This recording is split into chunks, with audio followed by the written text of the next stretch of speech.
Bem, estamos de volta com o enigmático de hoje para sabermos finalmente a solução e eu tenho que lhe dizer que eu tentei dobrar esta folha, mas só consegui dobrar até 6 vezes, lá, com algum esforço, 7. Portanto, É preciso dobrar 43 vezes mais? Mas Isso não como é se que vai ser consegue. possível eu saber a altura do papel se eu conseguisse dobrar 50 vezes? Só fazendo as contas. E como é que eu faço as contas? Bem, temos que medir a espessura de uma folha de papel. Para começar, temos aqui uma resma.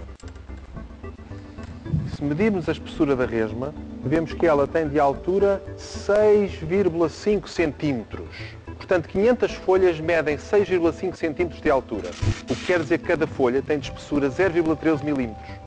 Dobrando uma folha uma vez, fica-se com a espessura de 2 folhas.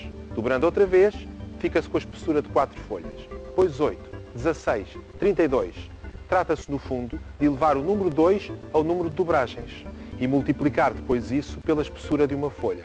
Ao fim de 50 dobras, 2 elevado a 50 é 1,12 mil milhões de milhões.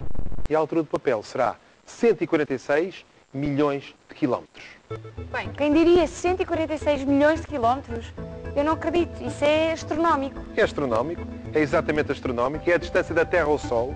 Melhor, é a distância por esta época do ano, pois ela varia ligeiramente, já que a órbita da Terra não é circular, é elíptica, ocupando o Sol, um dos focos da elipse. Bem, é inacreditável. Quem diria que a altura do papel cresce tanto?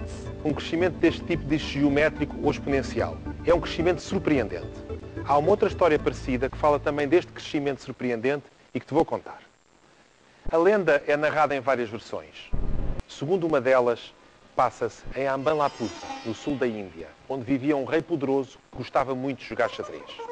Krishna, uma divindade hindu, apareceu um dia ao rei, disfarçado de sábio.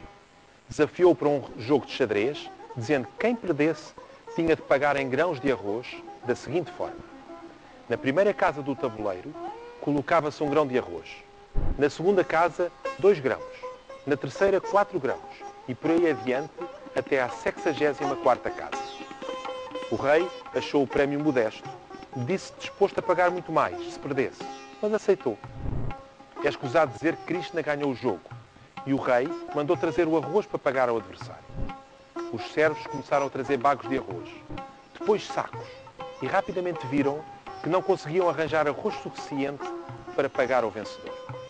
Nessa altura, Krishna revelou-se na sua verdadeira forma e disse ao rei: não te preocupes que não vais conseguir pagar a dívida. Mas promete-me que todos os dias ordenarás que no teu templo deem de graça Baal Payasan, que é um arroz doce indiano, a todos os peregrinos que por aqui passarem. E é assim que ainda hoje, em Ambalapura, há sempre arroz doce para os peregrinos. É uma bonita história. É uma bonita história. E sabes quantas toneladas de arroz ficou o rei a dever a Krishna? Bem, não imagino, deve ser outra vez um número astronómico. É astronómico. Como 1000 grãos de arroz pesam cerca de 25 gramas, feitas as contas, o rei teria de arranjar 461 mil milhões de toneladas de arroz. É imenso.